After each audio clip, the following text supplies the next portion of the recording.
Hello my dear friends, welcome to S Class Education. आज आपण पाहणार आहोत 12th standard chapter number 3, that is KTG किंवा kinetic theory of gases and radiation. So let us start. सगळ्यात पहिल्यांदा या ठिकाणी थोडक्यात इंट्रोडक्शन आहे. या ठिकाणी थोडक्यात इंट्रोडक्शन आहे. तर इफ यू वॉन्ट तुम्ही रीड करू शकता, बट मी या ठिकाणी इंट्रोडक्शनमध्ये नेमकं काय आहे ते थोडक्यात तुम्हाला सांगते. सगळ्यात पहिल्यांदा आय होप तुम्ही प्रिव्हियस स्टँडर्डमध्ये स्टेट्स ऑफ मॅटरमध्ये किंवा त्याच्या आधीच्या काही चॅप्टर्समध्ये फिजिक्सचे बेसिक लॉज पाहिले असतील. लाईक फर्स्ट आहे ते म्हणजे Boyle's law. Spellings may be चुकू शकतात, सो चेकआउट करा स्पेलिंग्स काय आहेत. Boyle's law. Okay. Boyle's law. Boyle's law काय म्हणतो की pressure is inversely proportional to the volume. Okay. As per Boyle's law, जेव्हा टेम्परेचर कॉन्स्टंट असेल तेव्हा प्रेशर इन्व्हर्सली प्रपोर्शनल आहे व्हॉल्यूमशी. हे लॉज तुम्ही 11th मध्ये असतील, सो मी एवढ्या डिटेलमध्ये नाही येते, फक्त तुम्हाला लॉ आणि त्याच्यामध्ये काय सांगितलं एवढं सांगते. नेक्स्ट आहे चार्ल्स लॉ. चार्ल्स लॉच्या मते जे व्हॉल्यूम आहे ते डिरेक्टली प्रपोर्शनल आहे टेम्परेचरशी. ओके. डिरेक्टली प्रपोर्शनल आहे. काय झालं या पेनला? डिरेक्टली प्रपोर्शनल आहे टेम्परेचरशी. म्हणजे व्हॉल्यूम वाढलं टेम्परेचर वाढणार. ओके. कधी? जेव्हा प्रेशर कॉन्स्टंट असेल तेव्हा. थर्ड जो आपला लॉ आहे तर तो आहे गे-लुसॅक्स लॉ. हे पण तुम्ही 11च्या फर्स्ट चॅप्टरमध्ये गे-लुसॅकबद्दल खूप सारी इन्फॉर्मेशन कलेक्ट केली असेलच. नसेल तरी पण आता आपण असं कन्सिडर करूया की तुम्ही इन्फॉर्मेशन कलेक्ट केलेली आहे. ओके. सो हे सगळं केमिस्ट्रीमध्ये होतं प्रिव्हियस स्टँडर्डमध्ये आणि आता आहे फिजिक्समध्ये. सो गे-लुसॅक्स लॉनुसार या ठिकाणी जे आपलं हे प्रेशर असणार आहे ते डिरेक्टली प्रपोर्शनल असणार आहे टेम्परेचरशी जेव्हा व्हॉल्यूम कॉन्स्टंट असेल तेव्हा. ओके. सो पहिला लॉ होता तो म्हणजे बॉयल्स लॉ, दुसरा आहे तो म्हणजे चार्ल्स लॉ, तिसरा आहे ते म्हणजे गे-लुसॅक्स लॉ आणि अजून एक चौथा लॉ होता तो म्हणजे ॲव्होगॅड्रोज लॉ.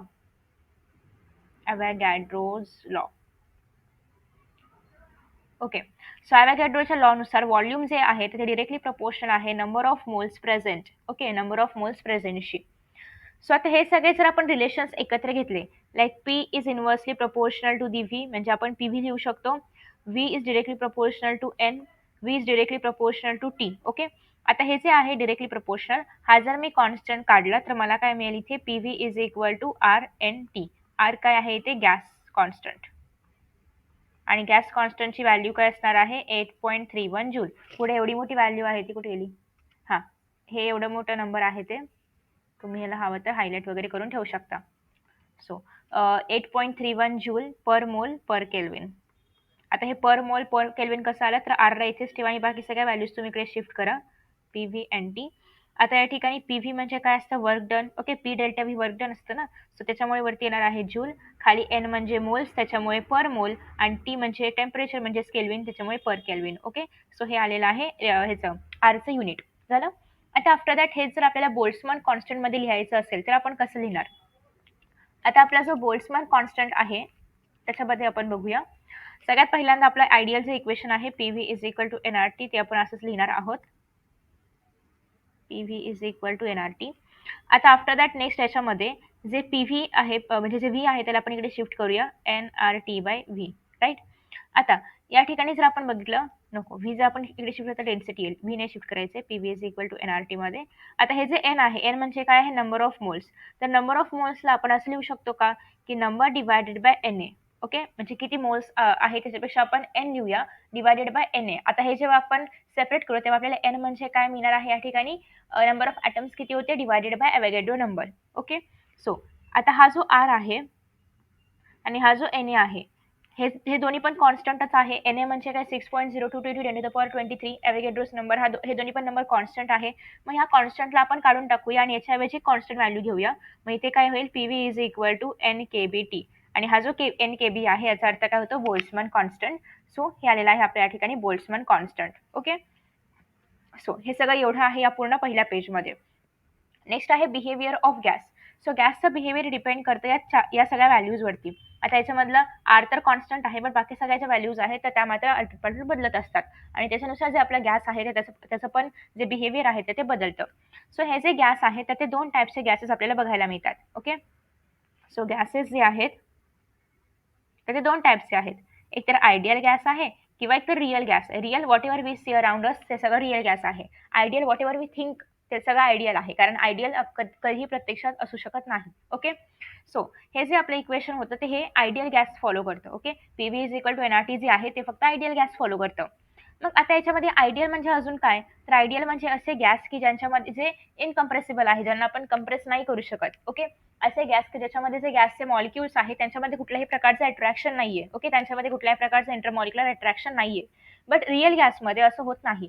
रिअल गॅसमध्ये मॉलिक्युल्सच्या मध्ये एक इंटरमॉलिक्युलर अट्रॅक्टिव्ह फोर्स आहे. ओके, त्याच्यामुळेच तर हे लोक बॉन्ड्स बनवू शकतात. ओके, बट असं रिअल गॅसमध्ये होतं, आयडियल गॅसमध्ये असं नाहीये. दुसरी गोष्ट, आयडियल गॅसमधले जे मॉलिक्युल्स आहेत गॅसचे ते फक्त आणि फक्त कायनेटिक एनर्जी दाखवू शकतात.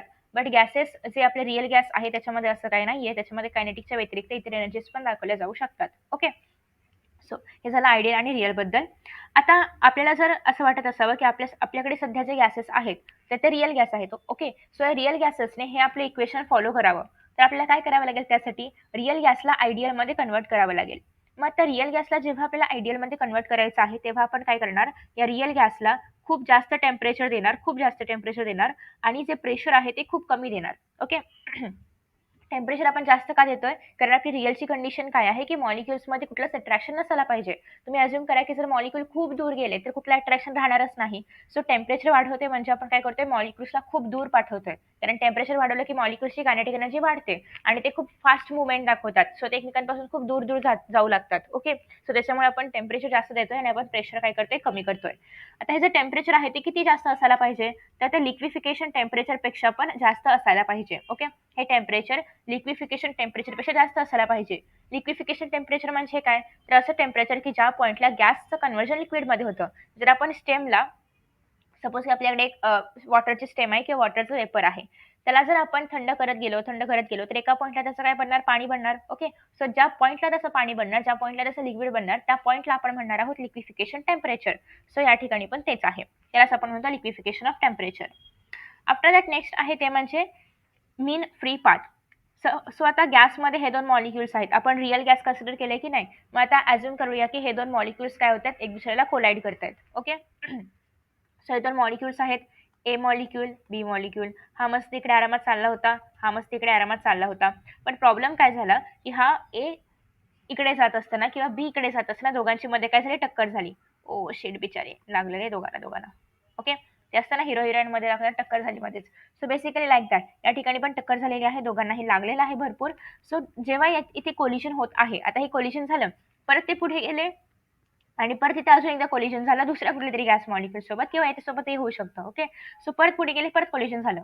मग हे जे सक्सेसिव्ह कोलिशन आहे, so the average distance between, त्याने इथे पण कोलिशन केलं, त्याने इथे पण कोलिशन केलं. सपोज ते परत इकडे पुढे गेले आणि इकडे पण कोलिशन केलं दुसऱ्या कुठल्या तरी मॉलिक्युल सोबत.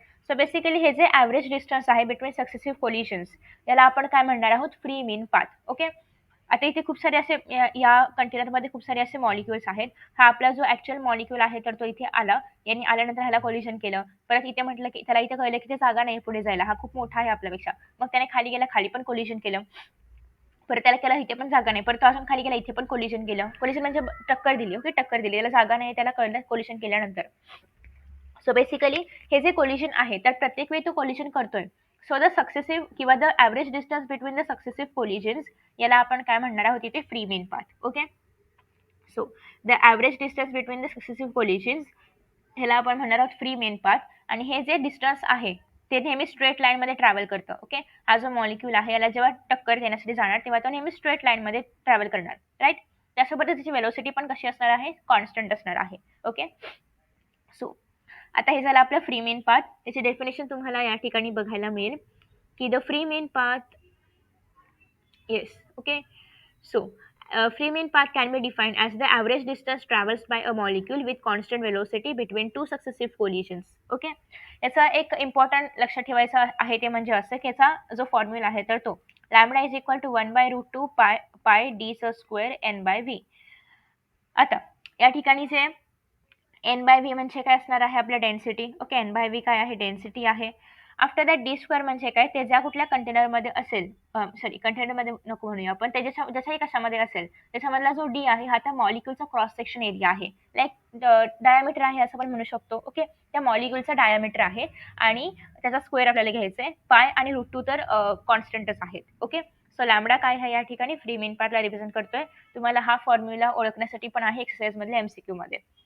आफ्टर दॅट नेक्स्ट इथे क्वेश्चन आहे. क्वेश्चन असा आहे की obtain the free mean path of nitrogen molecule at 0 degree Celsius and 1 atm pressure, the molecular diameter of nitrogen is 324 picometer आणि assume that the gas is real. Okay, so आता इथे आपल्याला काय काय पाहिजे आपल्या फॉर्म्युलाच्या अकॉर्डिंगली आपल्याकडे काय काय दिलेलं आहे तर हे तर व्हॅल्यूज आपल्याला शोधायच्या नाहीच आहेत. पायची व्हॅल्यू पण आपल्या सगळ्यांना माहिती आहे. डीची व्हॅल्यू ऑलरेडी दिलेली आहे. आता आपल्याकडे काय नाहीये तर ते एन व्ही नाहीये. आता एन व्ही कसं काढायचं तर आपल्याला इथे त्यांनी एक हिंट दिली आहे की गॅस कसा आहे आयडियल आहे. याचा अर्थ आपण या ठिकाणी आयडियल गॅस इक्वेशन फॉलो करू शकतो. So P V is equal to काय आहे NRT आहे. अगेन तुम्हाला या एनला स्प्लिट करावं लागेल म्हणजे बोल्ट्झमन कॉन्स्टंटमध्ये कन्वर्ट करावं लागेल. सो NKBT होईल. ओके. सो आता आपल्याकडे इथे काय काय दिलंय टेम्परेचर आहे आणि 1 एटीएमचं प्रेशर आहे राईट. सो आता आपल्याला काय पाहिजे एन बाय व्ही म्हणजेच काय पाहिजे हे व्ही इकडे आलं तर N by V P is equal to KBT. आता आपल्याकडे काय काय आहे ओके आपल्याकडे काय काय आहे आता प्रेशर आहे दॅट इज 1 एटीएम आहे आणि नेक्स्ट आपल्याकडे आहे ते म्हणजे प्रेशरला आपण पास्कलमध्ये कन्वर्ट करूया 10⁵ पास्कल आणि केबीचं व्हॅल्यू तर आपल्याला ऑलरेडी सगळ्यांना माहिती असावं तर ते केबीचे व्हॅल्यू आपण या ठिकाणी लिहिणार आहोत आणि केबीची व्हॅल्यू लिहिल्यानंतर मग आपल्याला या ठिकाणी काय करायचं आहे आपलं टेम्परेचर जसं टेम्परेचर आहे ते आपण घेणार आहोत 273 केल्विन ओके 273 केल्विन आपण या ठिकाणी टेम्परेचर घेणार आहोत केबी आहे 1.38 इंटू 10⁻23 आणि मल्टिप्लाय बाय आपलं टेम्परेचर 273 केल्विन कधीही टेम्परेचर घेताना केल्विनमध्ये घ्यायचं आहे तुम्ही जर डिग्रीमध्ये घेतलं तर इथे 0 आन्सर येईल आणि सगळं स्टम्प्स 0 होतील ओके सो हे जेव्हा तुम्ही सॉल्व्ह कराल तेव्हा तुम्हाला एखादी पर्टिक्युलर व्हॅल्यू मिळेल इफ यू वॉन्ट तुम्ही हे प्लीज सॉल्व्ह करून बघू शकता आणि नेक्स्ट आता आपल्याला ही जी काही एन व्हीची व्हॅल्यू मिळेल हीच मी कॉपी करते इथून सो ही जी आपल्याला काही एन व्हीची व्हॅल्यू मिळेल ती आता आपण आपल्या इक्वेशनमध्ये भरणार आहोत आपलं इक्वेशन काय होतं lambda is equal to 1/√2 pi D square N by V आता जे एन बाय व्ही आहे तुम्ही इथून कॅल्क्युलेट करू शकता आणि याच्यामध्ये लिहायचं आहे √2 3.142 व्हॅल्यू घेताना 3.142 घ्यायची आहे 3.14 नाही घ्यायची पायची व्हॅल्यू फिजिक्सचा रूल आहे की 3.142 घ्यायची व्हॅल्यू ओके पिकोमीटरमध्ये आहे 324 इंटू 10⁻, पिकोमीटर म्हणजे -9 कारण इथे स्क्वेअर घ्यायचा आहे आणि एन बाय व्हीची व्हॅल्यू घेताना घेणार आहोत आपण 38 into 10⁻23 multiply by 273 kelvin divided by 1 into 10⁵ okay so जेव्हा तुम्ही हे सॉल्व्ह कराल तेव्हा तुम्हाला या ठिकाणी मिळणार आहे लॅम्बडा लॅम्बडा हे काय आहे फ्री मीन पाथ याचा अर्थ हे काय आहे डिस्टन्स म्हणजेच हे कशामध्ये येणार आहे मीटरमध्ये येणार आहे सो या सगळ्या व्हॅल्यू सॉल्व्ह करा you will get the answer after that next आहे प्रेशर ऑफ आयडियल गॅस आता आयडियल गॅसचं प्रेशर आपण कसं फाइंड आउट करणार आहोत हे डेरिव्हेशन याच्या आधी एक्झामला येऊन गेलेलं आहे सो आपल्याकडे आहे एक कंटेनर आपण घेतोय एक क्यूब म्हणजे क्युबिक कंटेनर आहे आपल्याकडे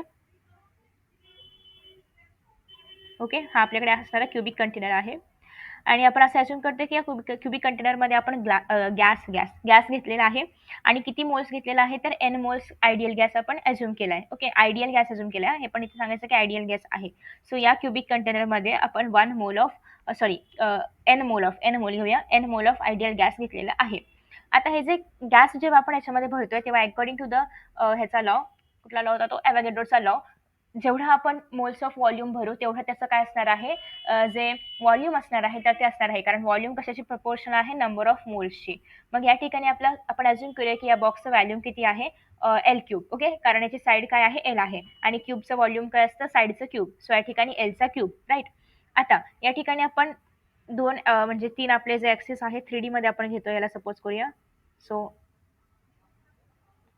हे आहेत आपले ॲक्सिस ओके आता सपोज करूया की हा आपला वरचा आहे झेड ॲक्सिस इकडचा आपला आहे एक्स ॲक्सिस तुम्ही कुठे घेऊ शकता इथे आहे वाय ॲक्सिस दुसरी एक गोष्ट या ठिकाणी आपल्याला अज्युम करायचं आहे की जो एक पार्ट आहे याचा ओके याचा एक जो पार्ट आहे तर तो इथे कलर्ड केलेला आहे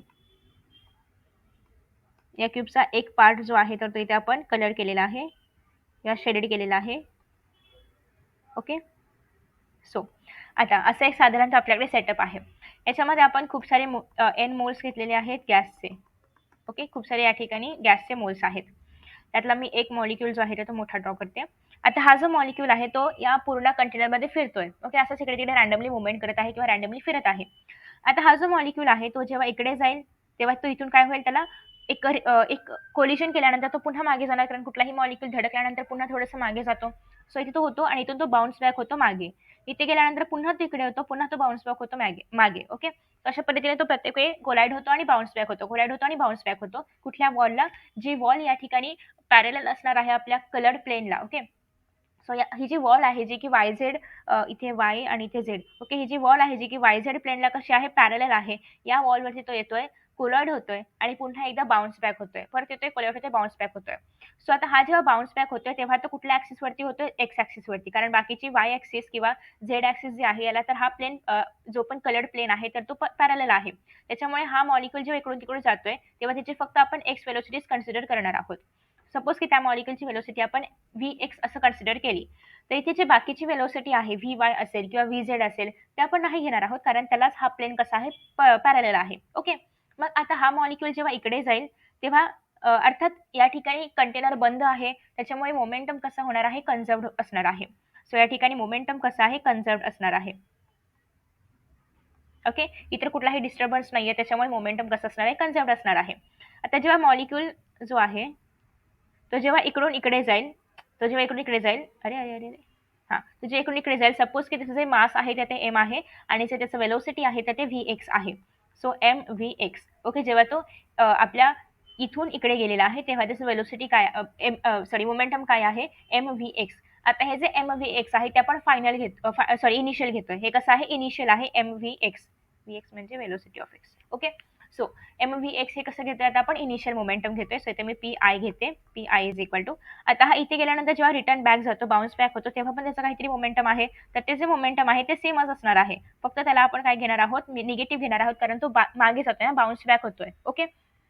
सो आता जे आपलं एकूण चेंज इन मोमेंटम आहे delta P is equal to P F minus P I. P F किती आहे? Minus M V X. P I किती आहे? M V X. सो हे काय होणार आहे? Minus two M V X. So delta P किंवा मोमेंटम, चेंज इन मोमेंटम काय झालं? Delta P is equal to minus two M V X. Okay. आता तो जेव्हा इथून इथे जात आहे तर त्याने एक पर्टिक्युलर डिस्टन्स कव्हर केलाय पर्टिक्युलर टाईममध्ये. सो जो टाईम त्याला लागला होता फॉर दी टाईम जो त्याला लागलेला आहे to cover a particular distance is equal to time काय असतो? Distance by velocity. ओके. आता इथे डिस्टन्स किती आहे? जातानाचा एल आणि येतानाचा एल. सो या ठिकाणी डिस्टन्स काय झालं? 2L झालं आणि वेलोसिटी तर काय आहे? Vx आहे. ओके. आता मला हे फाइंड आउट करायचं आहे की किती फोर्स त्याला लागला. त्या पर्टिक्युलर मोलला किती फोर्स लागला किंवा त्याने त्याच्यावरती किती फोर्स एक्झर्ट झाला या शेडेड एरियाकडून. ओके. ते मला फाइंड आउट करायचं आहे. So as you all know, according to the Newton second law, force काय असतं? Rate in change in momentum. So delta P by delta T. Okay. So delta P काय आहे? Minus two M V X आणि temperature नाही, time काय आहे? 2L Vx. Okay. So इथे काय होईल? Minus two M, two cancel करूया आपण, minus M V X square divided by L. हे काय झालं? फोर्स झालं. आता मला हे फाइंड आउट करायचं आहे की जेव्हा त्या वॉलने फोर्स अप्लाय केलं त्या मॉलिक्यूलवरती, तेव्हा त्या मॉलिक्यूलने किती प्रेशर अप्लाय केलं त्या वॉलवरती. ओके. त्या मॉलिक्यूलने किती प्रेशर अप्लाय केलं ते आता मला फाइंड आउट करायचं आहे. सो आता pressure is equal to force into area असतं, pressure is equal to force upon area असतं. ओके. प्रेशरचा पी कॅपिटल घेऊया कारण इथे बाकी ठिकाणी मोमेंटमला पण आपण पीस वापरलाय. सो हा प्रेशर इज इक्वल टू काय आहे? Force upon area. फोर्स किती आहे? Minus M V X square by L आहे. ओके. आणि आता या ठिकाणी जे मायनस आहे ते आपण रिमूव्ह करून टाकूया. मायनसची काही गरज नाही आहे, ते मायनसला आपण रिमूव्ह करून टाकूया कारण आता आपण मॅग्निट्यूड बद्दल बघतोय. ओके. सो मायनसला मी काय करते? रिमूव्ह करून टाकते. इथे पण मायनस रिमूव्ह करूया कारण फोर्स आपल्याला मायनसमध्ये नाही घ्यायचा आहे. ओके. आफ्टर दॅट नेक्स्ट आहे, आता सपोज की या ठिकाणी आपण हे ॲझ्युम करतोय की हे जे इक्वेशन आहे किंवा जे वेलोसिटी आहे तर ते एका मॉलिक्यूलसाठी आहे. ओके. जर खूप सारे मॉलिक्यूल असते तर आपल्याला इथे एन ने मल्टिप्लाय करावं लागलं असतं. हे एक गोष्ट लक्षात ठेवायची आहे. So pressure is equal to force upon area. Force तर आपण लिहिलं M V square by L. आता एरिया काय घ्यायचा आहे? या ठिकाणी आपल्याला जो एरिया घ्यायचा आहे तर तो एरिया असला पाहिजे या कंटेनरचा. ओके. कंटेनरचा एरिया, कंटेनर म्हणजे ज्याला तो हे झाला, टक्कर त्याने म्हणजे त्याला तो जाऊन कोलाईड झाला, तर याचा आपल्याला एरिया घ्यायचा आहे. एरिया काय असतो? लेंथचा स्क्वेअर. सो या ठिकाणी आपण एरिया घेणार आहोत एलचा square. So M V X square divided by L into एलचा स्क्वेअर. आता आफ्टर दॅट नेक्स्ट आता या ठिकाणी हे जे आपलं जे हे आहे वेलोसिटी जे आहे, तर ते वेलोसिटी आपण एक्समध्ये घेतलंय. आता हे जे वेलोसिटी एक्समध्ये गेलेलं आहे तर ते या पार्टिकलवरती, या पार्टिकलने याच्यावरती एक्झर्ट केलं. सपोज हा परत जाऊन मॉलिक्यूल इकडे पण एक्झर्ट करणार आहे, इकडे पण एक्झर्ट करणार आहे किंवा बाकीचे मॉलिक्युल्स पण तर आहेत, ते पण तर इकडे-तिकडे जाणार. ओके. आपण आता अझ्युम करतोय की ते फक्त एकच मॉलिक्यूल आहे. पण असे बाकीचे पण तर मॉलिक्युल्स आहेत की जे इकडे-तिकडे ट्रॅव्हल करतायत. ओके. सो आता आपण काय करूया, अझ्युम करूया की ही जी वेलोसिटी आपण इथे घेतलेली आहे, तर ती मीन वेलोसिटी आहे. ओके. ही कशी आहे? मीन वेलोसिटी आहे. सो मीन वेलोसिटी आहे, कारण अशा खूप साऱ्या वेलोसिटी आहेत ना. सपोज की Vx1 चा स्क्वेअर असेल, Vx2 चा स्क्वेअर आहे, Vx3 चा स्क्वेअर आहे, divided by V1 plus V2 plus V3 आहे. सो याच्याऐवजी आपण इथे काय घेऊया, मीन अझ्युम करूया की हे काय आहे, वेलोसिटी एक्स जे आपण घेतले तर ते मीन आहे सगळ्या वेलोसिटीजचं, राइट? सो आता जेव्हा आपण मीन घेतो तेव्हा आपल्याला डिव्हायडेड बाय खाली किती नंबर ऑफ मॉलिक्युल्स आहेत ते पण तर केलं पाहिजे. मग आपण खाली काय करूया, n ने इथे डिव्हाईड करूया. ओके. आता आफ्टर दॅट नेक्स्ट काय आहे इथे, वरती मास आहे, मल्टिप्लाय बाय वेलोसिटी आहे, डिवायडेड बाय या ठिकाणी एल इंटू एल स्क्वेअर आहे. आता एल म्हणजे काय आहे, सपोज आपण अज्युम करूया की एल म्हणजे काय आहे, हाईट आहे. सो हाईट इंटू हे काय आहे, एरिया. हाईट इंटू एरिया काय होतं, व्हॉल्यूम होतं. सो या ठिकाणी येणार आहे एम व्ही मीन्स म्हणजे V means square divided by volume into N येणार आहे, राईट? आता या ठिकाणी हे जे एन आहे हे काय आहे, number of moles, sorry number of molecules खाली नाही, मल्टिप्लाय व्हायला पाहिजे ना, नंबर ऑफ मॉलिक्युल्स मल्टिप्लाय व्हायला पाहिजे. सो नंबर ऑफ मॉलिक्युल्स जे आहे तर ते वरती जाणार आहे, नंबर ऑफ मॉलिक्युल्स जे आहे तर ते वरती जाणार आहे आणि खाली येणार आहे व्हॉल्यूम. हा व्ही व्हॉल्यूमचा आहे आणि तो व्ही जो आहे तर तो वेलोसिटीचा आहे. So M V X mean the whole square N by V आलेला आहे. आता हे जे आहे हे फक्त एक्स डिरेक्शनमध्ये आहे, राईट? असं वायमध्ये नेक्स्ट टाइम जो मॉलिक्यूल आहे तर तो वाय म्हणजे वाय डिरेक्शनमध्ये जाईल, अजून एखाद्या झेडमध्ये जाईल. मग त्यासाठी आपण काय करूया की व्ही एक्स स्क्वेअर जेवढं असणार आहे तेवढंच व्ही वाय स्क्वेअर असणार आहे, तेवढंच व्ही झेड स्क्वेअर असणार आहे. जर आपण या तिघांची ॲडिशन केली V X square plus V वायला पण आपण व्ही एक्सच मानूया, कारण तिघं पण सेमच आहेत ना. व्ही झेडला पण आपण व्ही एक्स स्क्वेअरच मानूया. सो यांची ॲडिशन केल्यानंतर काय येणार आहे, 1/3 डिवायडेड बाय 3.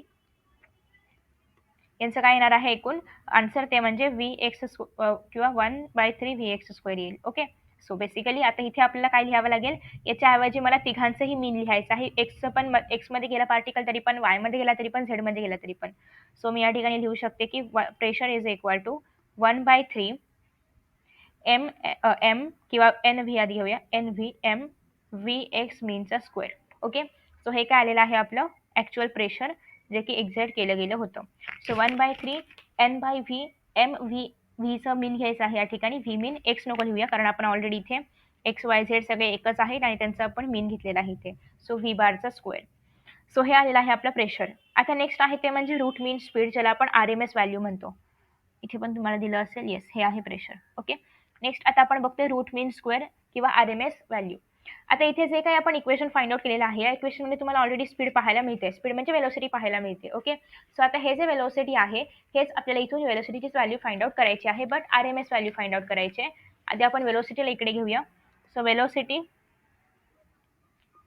अरे हां, velocity is equal to P multiply by V 3 dot divided by N M. Okay. So व्हीचं स्क्वेअर आहे. ओके. सो 3 PV/NM आलेलं आहे. आता ॲज यू ऑल नो की आपलं जे इक्वेशन असतं तर ते असतं PV is equal to NRT. So या ठिकाणी पीव्हीच्या ऐवजी मी NRT लिहू शकते का, त्या अर्थात लिहू शकते. सो इथे हवं तर तुम्ही एक संदर्भ देऊ शकता की PV इज इक्वल टू असतं NRT. कारण माझा जो ॲक्च्युअल फॉर्म्युला आहे रूट मीन स्क्वेअरचा, तर त्याच्यामध्ये कुठेही मी PVचा वापर नाही करत आहे. ओके. त्याच्यामध्ये मला जास्तीत जास्त कॉन्स्टंट व्हॅल्यूज घ्यायच्या आहेत. सो या ठिकाणी 3 multiply by NRT divided by आहे NM. ओके. सो आता या ठिकाणी तुम्ही पुन्हा एकदा जर पाहिलं तर हा जो एन आहे याला मी परत एकदा जो आपला हे होतं N divided by N A त्याच्यामध्ये करू शकते. सो तेच मी इथे करणार आहे. 3 N divided by N A, इथे ऑलरेडी एक पहिलावाला एन आहेच, मल्टिप्लाय बाय एम आर आणि टी. ओके. सो आता या ठिकाणी आर एन ए जे आहे हे काय होतं, बोल्ट्झमन कॉन्स्टंट होतं. इथे वरती पण एन ए आहे. एक काम करूया, इथे तुम्ही बोल्ट्झमन घेऊ पण शकता, बट राहू दे, बोल्ट्झमन नको घेऊया, कारण तुमच्या ॲक्च्युअल फॉर्म्युलामध्ये कुठेही बोल्ट्झमन नाही घेतलंय. त्याऐवजी यांनी इथे एम नॉट घेतलंय. ओके. सो सॉरी, हे नको घ्यायला तुम्ही. हा एनला कॅन्सल करा. मग आता इथे काय उरेल, 3RT/NAM.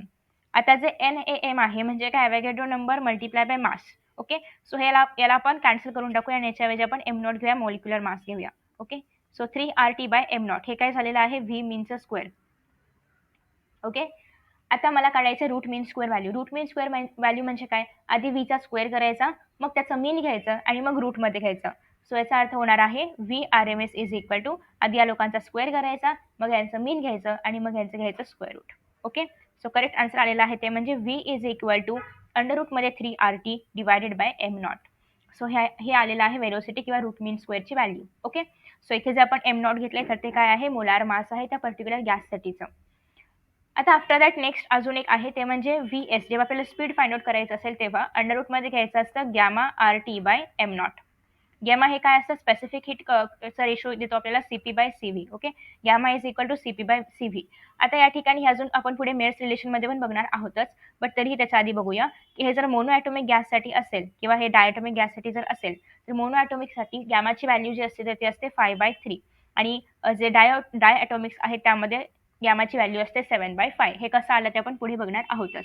सो जेव्हा आपल्याला एखाद्या गॅसचं स्पीड फाइंड आउट करायचं आहे तेव्हा speed is equal to under रूटमध्ये gamma RT by M nought. M nought म्हणजे मॉलिक्युलर मास.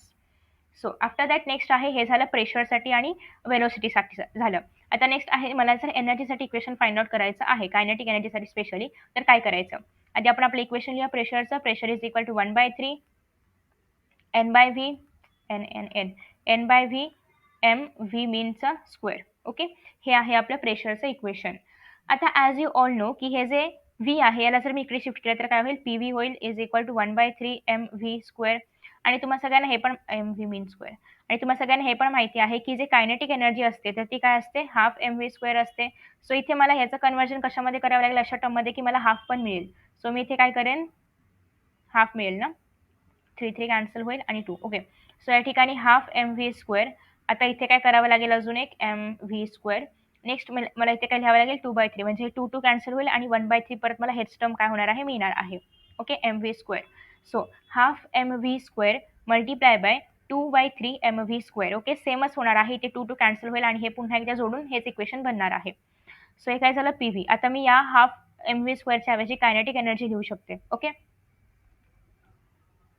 ओके, आता इथे फक्त N आहे तर N पण याच्यामध्ये जाणार आहे मिक्स होऊन, कारण जेवढे नंबर ऑफ मॉलिक्युल्स असेल तेवढे याच्यामध्ये येणार आहेत. ओके, सो आता मी इथे कन्सिडर करते की जो N आहे तर तो कायनेटिक एनर्जी सोबतच जाणार आहे, कारण ते कोणावरती डिपेंड नाही, ते मॉलिक्युल्सच्या नंबरवरती डिपेंड आहे. सो ते फॉर्म्युलामध्ये कायनेटिक एनर्जी सोबतच जाईल.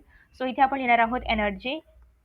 इफ यू वॉन्ट तुम्ही इथे लिहू शकता की energy is equal to N half mv mean square आणि मग इथे टर्म लिहा एनर्जी 2/3 mv स्क्वेअर. पुन्हा एकदा या ठिकाणी PV आहे. PVच्या ऐवजी आपण हवं तर NRT सुद्धा पुट करू शकतो किंवा N कॅव्हिटी पण घेऊ शकतो बोल्ट्झमन कॉन्स्टंटनुसार. ओके, बट सध्या आपण PV लिहूया. पूर्ण इक्वेशन झाल्यानंतर मग आपण त्याचे व्हेरिएशन्स ट्राय करूया. आता आपण इथेच ठेवूया एनर्जीला आणि बाकीच्यांना इकडे शिफ्ट करूया. मग PV 3/2 mv square. Okay, mv mean square. आता आफ्टर दॅट नेक्स्ट आहे, हे जे mv मीन स्क्वेअर आहे तर त्याच्यासोबत निघून जाऊ दे, कारण हे कॉमन आहे ना दोघांमध्ये पण. दोघांमध्ये कॉमन आहे तर आपण एकदाच लिहूया mv मीन स्क्वेअर, जे की ई सोबत निघून जाईल. सो इथे आपण एकदाच लिहूया, इथे पण एकदाच लिहूया. ओके, सो 3/2 PV आलेला आहे या ठिकाणी एनर्जी. आता मला जर इथे PVच्या ऐवजी सपोज एन कॅव्हिटी लिहायचं तर मी ते पण करू शकते, 3/2 N cavity according to the Boltzmann constant. अजून मला फक्त NRT लिहायचं आहे, मी फक्त NRT पण लिहू शकते. Okay, so in this way हे याचे काही व्हेरिएशन्स आहेत. अगेन तुम्हाला जर या ठिकाणी याला इकडे शिफ्ट करायचं असेल, नंबर ऑफ म्हणजे जे नंबर ऑफ मॉलिक्युल्स आहे तर तुम्ही ते पण करू शकता, म्हणजे 3/2 kBT is equal to E/N. Okay, so हे पण एक इक्वेशन तयार झालं. अशा पद्धतीने हे सगळे एनर्जीचे इक्वेशन्स आहेत.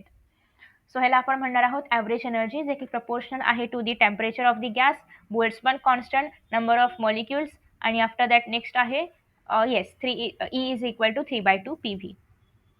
ओके, किंवा जर तुम्ही PV केलं तर PV is equal to 2/3 E होईल. Right, so after that next अजून एक तुम्हाला इथे एक न्यूमॅरिकल बघायला मिळते. इथे सगळे इक्वेशन्स आहेत, तुम्ही बुकमध्ये पण मार्क करू शकता. हे आहे गॅमासाठीचं, हे आहे एनर्जीसाठीचे इक्वेशन्स. नेक्स्ट आहे 3.2 एक इक्वेशन आहे. टेम्परेचर दिलेलं आहे या ठिकाणी 300 केल्विन आणि आपल्याकडे आहे हेलियम ॲटम. हेलियम ॲटम म्हणजे किती असतात, 4 डाल्टन. आणि नेक्स्ट आहे याचा मास आहे 4 डाल्टन आणि आपल्याला काढायचे आहे VRMS. ओके, आपल्याला या ठिकाणी कॉन्स्टंट दिलेला आहे बोल्ट्झमन कॉन्स्टंट. 1 ची व्हॅल्यू पण दिलेली आहे, ज्याला आपण 4 ने मल्टिप्लाय केले की आपल्याला हेलियमचा मास मिळेल is equal to 4 into 1.66 into 10⁻⁻27. हे काय आहे, mass of the helium atom. आता आपल्याला काढायचं आहे VRMS. आधी आपण V बार स्क्वेअर म्हणजे V mean square find out करूया आणि मग ह्याचा आपण अंडर रूट घेऊया. ओके, ठीक आहे. सो कारण RMS म्हणजे काय, स्क्वेअर, मीन आणि मग रूट. सो स्क्वेअर आणि मीन आपण आधी काढूया, मग आपण त्याला रूटमध्ये घेतलं की रूट निघेल. सो व्ही बार स्क्वेअर म्हणजेच काय आहे आपला मीन वेलोसिटी. सो मीन वेलोसिटी काढण्यासाठी आपण इथे फॉर्म्युला डिराईव्ह केला होता अंडर रूटमध्ये 3RT/m0. बट इथे आपल्याकडे मॉलिक्युलर मास नाही, आपल्याकडे मास आहे. सो आपण ह्याला आधी सिम्प्लिफाय करूया. सिम्प्लिफाय करण्यासाठी आपण इथले जे फॉर्म्युला आहेत एनर्जीचा, कारण एनर्जीमध्ये पण तर व्ही स्क्वेअर येतं. सो आपण हे फॉर्म्युला पण इथे वापरू शकतो. सो हे वापरताना आपण इथे काय करूया, 3 kBT, ते मगाशी किती होतं अंडर रूटमध्ये 3RT/m0 होतं, तेच आपण इथे सिम्प्लिफाय करतोय. अंडर रूटमध्ये होतं 3RT, सो इथे आपण लिहूया 3 kBT डिवायडेड बाय m0 च्या ऐवजी आपण इथे घेणार आहोत फक्त मास घेणार आहोत, मोलार मास नाही, मास घेणार आहोत डायरेक्टली. सो इथे येणार आहे 3 इंटू बोल्ट्समॅनची व्हॅल्यू इथे दिलेली आहे 1.38 इंटू 10⁻⁻23 मल्टिप्लाय आहे टेम्परेचर 300 केल्विन, केल्विनमध्येच हेच आहे, डिवायडेड बाय 4 इंटू 1.66 इंटू 10⁻⁻27. 4 का केलं, कारण इथे हेलियम काय असतं, 4U असतं. सो इथून काय निघेल, व्ही स्क्वेअरची, व्ही मीन स्क्वेअरची व्हॅल्यू निघेल. आपल्याला काय पाहिजे, VRMS पाहिजे.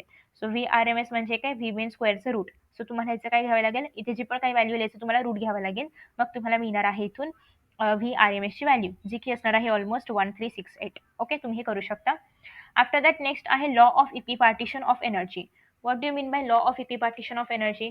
सो बेसिकली आपण बघितलं की कायनेटिक एनर्जी जी आहे, सपोज की मॉलिक्यूल एक्स डिरेक्शनमध्ये जातोय, तर त्याची कायनेटिक एनर्जी काय असणार आहे, हाफ एम व्ही एक्सचा स्क्वेअर. ओके, त्याचबरोबर असा तो मॉलिक्यूल वाय मध्ये जाऊ शकतो, असं तो मॉलिक्यूल झेड मध्ये पण जाऊ शकतो.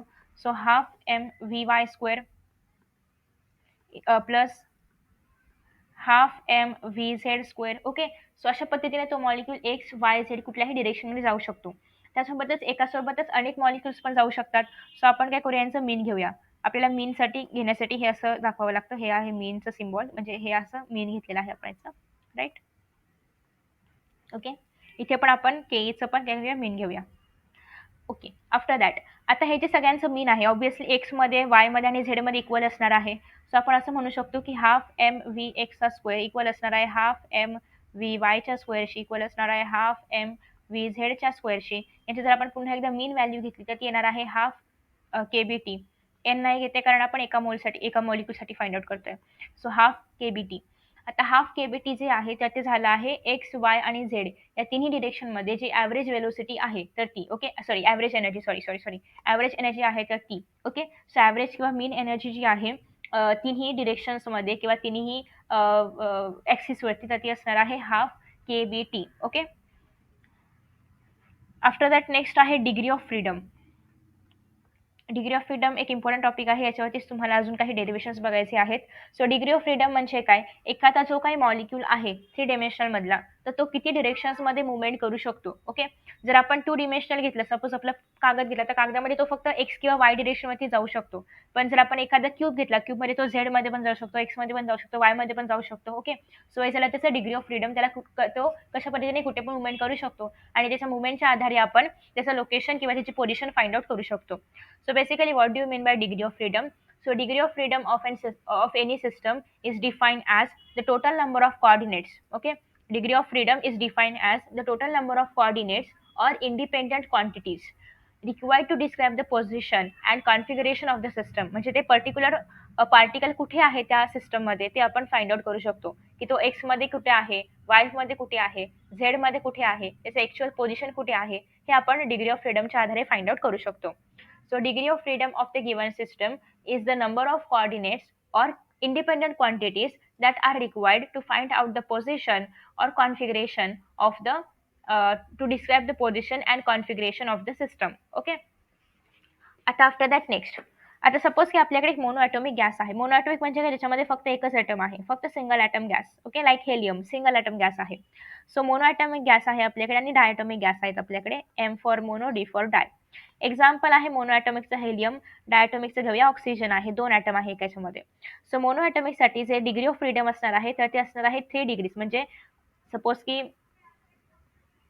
असा आहे, तर हा जो गॅस पार्टिकल आहे तर तो एकतर एक्स मध्ये जाईल, एकतर वाय मध्ये जाईल किंवा एकतर झेड मध्ये सरळ जाईल, स्ट्रेट जाईल. ओके, सो याच्या ज्या डिग्री ऑफ फ्रीडम्स आहेत तर त्या डिग्री आहेत 3 ट्रान्सलेशनल डिग्री. ट्रान्सलेशन म्हणजे स्ट्रेट जाणार, ओके, म्हणजे सरळ जाणार, सर गोल गोल फिरत नाही जाणार. सो 3 ट्रान्सलेशनल डिग्री आल्या मोनोॲटॉमिकसाठी. सिमिलरली जर आपण डायटॉमिकसाठी बघितलं तर डायटॉमिकसाठी जे गॅसेस आहेत तर ते 3 ट्रान्सलेशनल आहे आणि 2 रोटेशनल आहे. रोटेशनल म्हणजे लाइक पृथ्वी कशी स्वतःभोवती रोटेशन करते तर त्याप्रमाणे 2 कशा आहे रोटेशनल आहे. ओके. सो मग याचं जे मोनोटॉमिक गॅससाठी जे डिग्री ऑफ फ्रीडम आहे तर ते आहे 3 ट्रान्झिशनल आणि डायटॉमिकसाठी आहे 3 ट्रान्झिशनल आणि 2 रोटेशनल. डायटॉमिकमध्ये पण जर व्हायब्रेशन दाखवलं असेल त्या मॉलिक्यूलने, व्हायब्रेशन पण जर दाखवलं असेल त्या मॉलिक्यूलने, तर या ठिकाणी येणार आहे एकूण degree of freedom is equal to translational plus rotational plus vibrational. Okay. Translational किती आहे? 3 आहे. रोटेशनल किती असतं? 2 असतं आणि व्हायब्रेशनल पण किती असतं? 2 असतं. So basically 3T plus 2R होणार होणार आहे जर ते पार्टिकल व्हायब्रेशन पण दाखवत असेल तर. आता तुम्हाला या ठिकाणी लॉ ऑफ इक्विपार्टिशन एनर्जी बघायला मिळेल, जे आपण हाफ केबीटी मगाशी व्हॅल्यू फाइंड आउट केली होती. तर ते काय होतं एक्स ॲक्सिस, वाय ॲक्सिस आणि झेड ॲक्सिसमध्ये त्या पर्टिक्युलर जे मॉलिक्यूल आहे त्या मॉलिक्यूलची velocity I mean kinetic energy काय असेल. Okay. So the law of equipartition of energy states that for the system किंवा for the gas in thermal equilibrium at temperature T. Thermal equilibrium आहे म्हणजे याचा अर्थ टेम्परेचर टी कसं असणार आहे? Constant असणार आहे. The average energy for the molecule associated with each quadratic term. The average energy of the molecule associated with each quadratic term will be 1/2 kBT. Okay. After that next आहे specific heat capacity. Specific heat capacity काय काय आहे याच्यामध्ये तुम्हाला मेयरचं relation बघायला मिळेल. So मेयरच्या रिलेशनसाठी आपण एक कंटेनर घेऊया. हे आहे माझ्याकडे कंटेनर. ओके. हे आहे कंटेनर आणि या कंटेनरमध्ये आयडियल गॅस प्रेझेंट आहे 1 मोल. ओके. 1 मोल आयडियल गॅस या कंटेनरमध्ये काय आहे? प्रेझेंट आहे. प्रेशर P आहे, व्हॉल्यूम V आहे, टेम्परेचर T आहे. सगळ्यात पहिल्यांदा आपण काय केलं याच्यामध्ये जे गॅस प्रेझेंट आहे, इथे वरती एक पिस्टन पण आहे. ओके. याच्यामध्ये जो गॅस प्रेझेंट आहे त्या गॅसला मी इथून असं खालून हीट दिली. ओके. आता हीट दिल्यानंतर काय झालं याचं टेम्परेचर काय झालं? डेल्टा टीने इन्क्रीज झालं. पहिली कंडिशन आपण बघतो. आपण काय केली? हीट दिली, हीट सप्लाइड. ओके. त्याच्यामुळे जे डेल्टा टी आहे तर ते काय झालं? इन्क्रीज झालं. डेल्टा टीने ह्याच्यामधलं टेम्परेचर इन्क्रीज झालं. आपण हीट देतोय म्हणजे अमाऊंट ऑफ हीट सप्लाइड म्हणजे डेल्टा Q1 झालं, कारण पहिल्यांदा देतोय म्हणजे पहिल्या कंडिशनमध्ये देतोय आपण हीट ह्याच्यामध्ये. सो डेल्टा Q1 ने काय झालं? हीट इन्क्रीज झालं. आता हीट वाढलं, टेम्परेचर वाढलं तर अर्थात गोष्ट आहे ती म्हणजे त्याच्यामध्ये जे असणारी इंटरनल एनर्जी आहे तर ती पण काय होईल? वाढेल. ओके. वर इथे कुठेही असं नाही सांगितलंय की त्याचा व्हॉल्यूम इन्क्रीज होईल, नाही होणार व्हॉल्यूम इन्क्रीज. सो व्हॉल्यूम जे आहे तर ते मात्र कॉन्स्टंट आहे. Delta V is equal to 0. Volume मात्र कसं आहे? या ठिकाणी कॉन्स्टंट आहे. आता ॲज यू ऑल नो की work done is equal to P delta V. Delta V जर 0 असेल तर वर्क डन होईल का? नाही. त्याच्यामुळे जे वर्क डन आहे तर ते पण कसं झालं? या ठिकाणी 0 झालं. ओके. सो ॲज या ठिकाणी वर्क डन 0 आहे तर as per our equation U is equal to Q minus W. U is equal to Q minus W. जर डब्ल्यू 0 असेल तर यू आणि क्यू काय होणार आहे? इक्वल होणार आहे. म्हणजेच या ठिकाणी डेल्टा ई कोणाशी इक्वल होणार आहे? डेल्टा क्यूशी. ओके. सो आणि डेल्टा ई आपलं काय असतं? कॉन्स्टंट व्हॉल्यूम आहे त्याच्यामुळे C V D T. Okay. Actually हे N C V D T असतं, बट एन आपण ऑलरेडी कन्सिडर केले की 1 मोल आहे त्याच्यामुळे मी ते एन नाही लिहिते. सो आपलं डी ई काय आलं? म्हणजे जे आपलं इंटरनल एनर्जी आहे तर ते काय आलं? C V D T. Okay. कधी? जेव्हा व्हॉल्यूम कॉन्स्टंट असेल तेव्हा. जेव्हा व्हॉल्यूम कॉन्स्टंट असेल तेव्हा. आता दुसरी कंडिशन अशी आहे की आता मात्र जे व्हॉल्यूम आहे तर ते कॉन्स्टंट नाहीये. ओके. आता आपण गॅसला आपण हीट केलं. समथिंग आपण डेल्टा Q2 टेम्परेचर देऊन त्याला आपण हीट केलं. आता इथे जे आपलं प्रेशर आहे तर ते मात्र इथे आपण कॉन्स्टंट घेतलेलं आहे. प्रेशर कॉन्स्टंट आहे. टेम्परेचर सेमच घेतलंय आपण. टेम्परेचर आपण चेंज नाही करत आहे. फक्त आपण हीट सप्लाय करतोय. व्हॉल्यूम जे आहे तर ते मात्र या ठिकाणी काय होतंय? इन्क्रीज होतंय. डेल्टा व्हीने सपोज की व्हॉल्यूम इथे इन्क्रीज होतंय. बट इथे प्रेशर काय आहे? कॉन्स्टंट आहे. आता व्हॉल्यूम इन्क्रीज होते म्हणजे वर्क डन असणं झालंच पाहिजे. वर्क डन पण या ठिकाणी होणार आहे P delta V. Okay. Volume काय आहे? या ठिकाणी इन्क्रीज होत आहे. डी व्हीने व्हॉल्यूम इन्क्रीज होणार आहे. सो वर्क डन पण काय असणार आहे? P delta V. मग आता इथे Q U is equal to Q minus W. Okay. So U म्हणजेच काय? Internal energy. इंटरनल एनर्जी पण काय होणार आहे? इथे बदलणार आहे. ओके. हे सगळे बदलणार आहेत. Is equal to Q. क्यूला आपण इथे असं लिहू शकतो की Q2 लिहूया. ओके. DQ2 लिहूया. DQ2 आपण सप्लाय केलंय. DQ2 आणि मायनस डब्ल्यू. सो आता इंटरनल एनर्जीला आपण असं लिहू शकतो CP डेल्टा व्ही. CP का? कारण प्रेशर कॉन्स्टंट आहे आणि delta T is equal to DQ2 minus work done. Work done is equal to PdV. Okay. So आता आफ्टर दॅट हे जे या ठिकाणी इंटरनल एनर्जी आहे दोघांमध्ये पण. So delta E is equal to आहे CVdt, या ठिकाणी आहे CPdt आणि या ठिकाणी अजून एक एक्स्ट्रा आहे ते म्हणजे वर्क डन. सो आता आपण या सगळ्यांना अरेंज करूया. कसं अरेंज करू शकतो आपण, की आपलं जे DQ1 आणि DQ2. Okay. So DQ1 is equal to आहे CVdt इज इक्वल टू आहे डेल्टा E आणि DQ2 इज इक्वल टू आहे हे प्लस हे जे आहे आपलं डेल्टा ई प्लस करायचं आहे work done. So CPdt plus आहे इथे P delta V. Okay. So आता इथे आपण काय करणार आहोत, की जे आपलं CPDV तर आहे, इथे जे आपलं DQ2 आहे याच्याऐवजी मी काय लिहिणार आहे या ठिकाणी CPdt plus PDV. Okay. So CPdt is equal to, काहीतरी चुकतंय का? बरोबर बरोबर बरोबर बरोबर. CVdt प्लस काय येणार आहे आपलं वर्क डन म्हणजेच P delta V. Okay. PDV. Right. So आता याच्यामध्ये तुम्ही जर पाहिलं तर सगळ्यांमध्ये कसं आहे dt कॉन्स्टंट येऊ शकतं. इथे कसं येऊ शकतं, इथे आपण याला थोडंसं मॉडिफाय करूया आणि PDVच्या ऐवजी आपण RDT लिहूया. ओके. NRT असतं बट एन आपण इथे काय घेतोय 1 घेतोय. सो RDT घेऊया. इथे घेऊया CPdt. सेकंडमध्ये dt कॉन्स्टंट आहे त्याला आपण काढून टाकूया. इथे काय होईल CP is equal to CV plus R. Okay. So म्हणजे CP minus CV is equal to R आणि हेच आहे मेयर्सचं रिलेशन. सो मेयर्सचं रिलेशन प्रूव्ह करायला येते तर तुम्हाला अशा पद्धतीने सगळं काही प्रूव्ह करून दाखवायचं आहे. 2 कंडिशन आहे. पहिल्या कंडिशनमध्ये आपण हीट सप्लाय करतोय, टेम्परेचर वाढत आहे बट व्हॉल्यूम मात्र कॉन्स्टंट आहे. दुसऱ्या कंडिशनमध्ये आपण त्याच्यामुळे वर्क डन झालेलं नव्हतं. दुसऱ्या कंडिशनमध्ये आपण हीट सप्लाय करतोय बट प्रेशर कॉन्स्टंट आहे त्याच्यामुळे वर्क डन झालेलं आहे आणि जे इथे जे ॲक्च्युअल येणार आहे CPD म्हणजे जे ॲक्च्युअल इक्वेशन येणार आहे तर ते येणार आहे CPdt is equal to Q2 minus P delta V. Okay. So हे झालं आपल्या मेयर्सचं रिलेशन. तुम्ही या ठिकाणी मेयर्सचं रिलेशन चेकआउट करू शकता. आफ्टर दॅट नेक्स्ट आहे आता मोनो ॲटॉमिक डायॲटॉमिक गॅसेससाठी हे मेयर्स रिलेशन आपण कसं यूज करणार आहोत तर ते सगळ्यात पहिल्यांदा आहे ते म्हणजे mono atomic gases.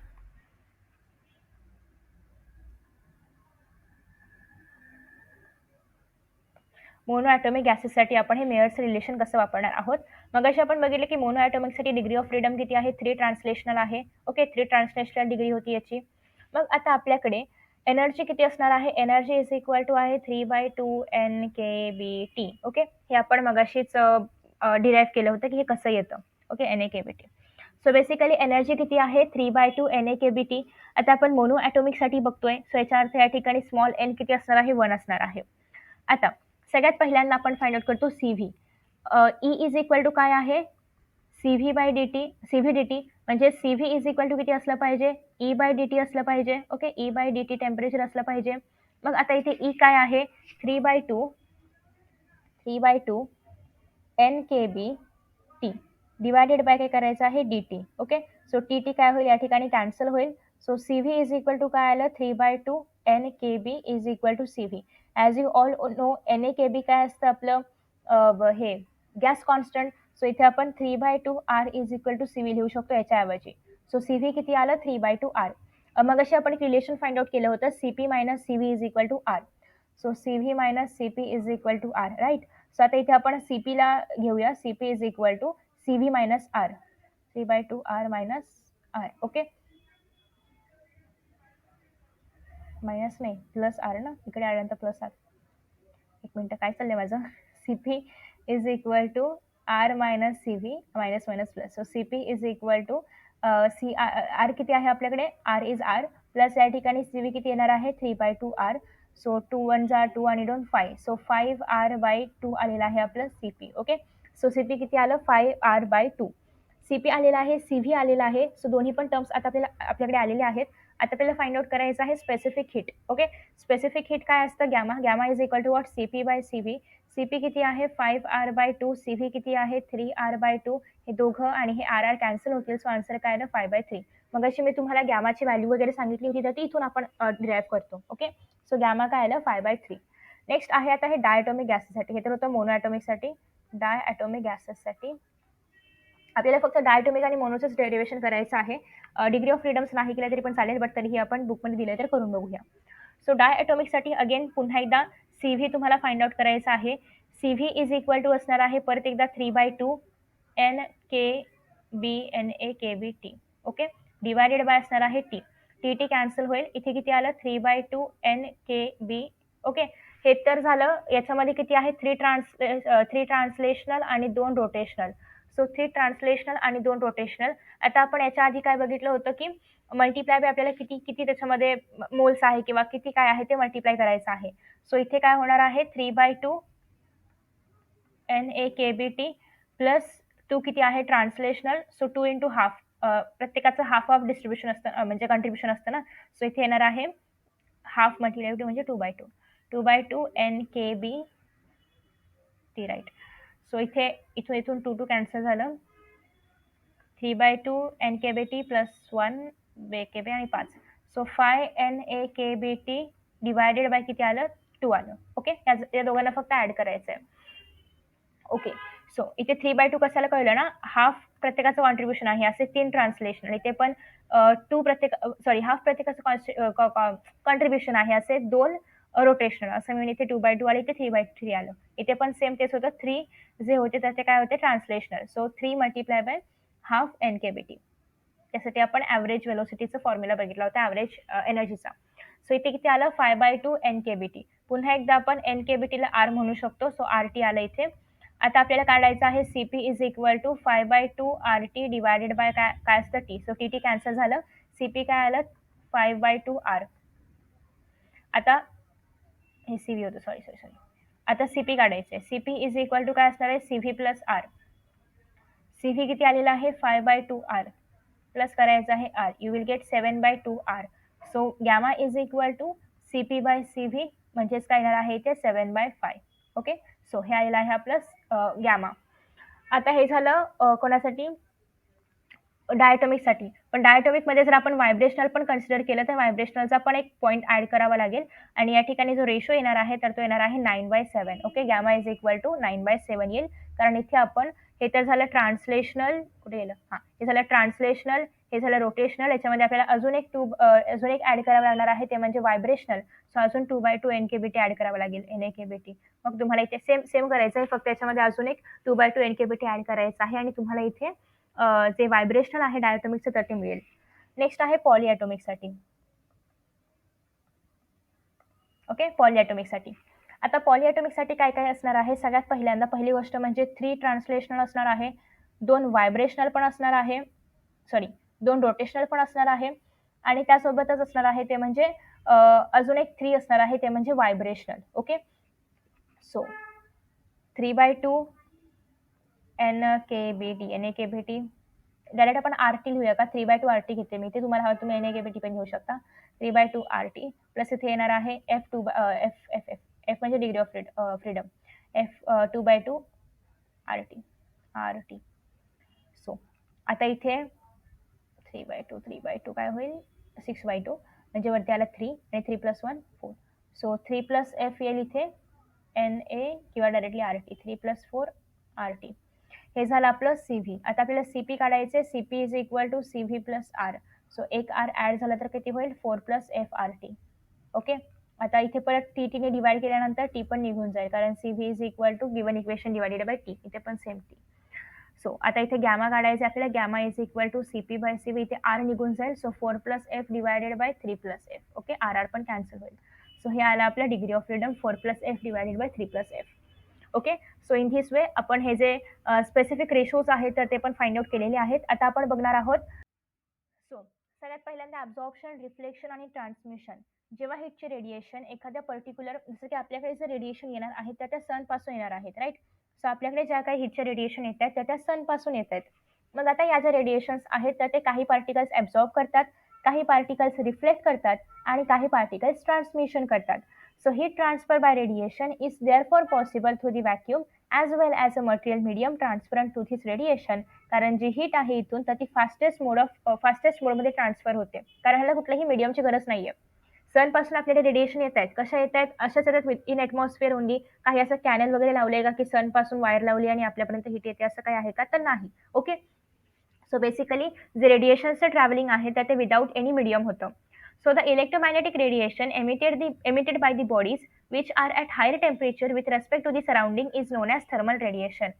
So what do you mean by thermal radiation? असे EM वेव्स किंवा असे EM रेडिएशन, इलेक्ट्रोमॅग्नेटिक रेडिएशन की जे एमिट केले जातात काही बॉडीजने की जे आपल्यापेक्षा किंवा सराउंडिंगपेक्षा हाय टेम्परेचरवरती आहेत, लाईक सन. ऑब्व्हियसली आपल्यापेक्षा खूप जास्त टेम्परेचरवरती आहे.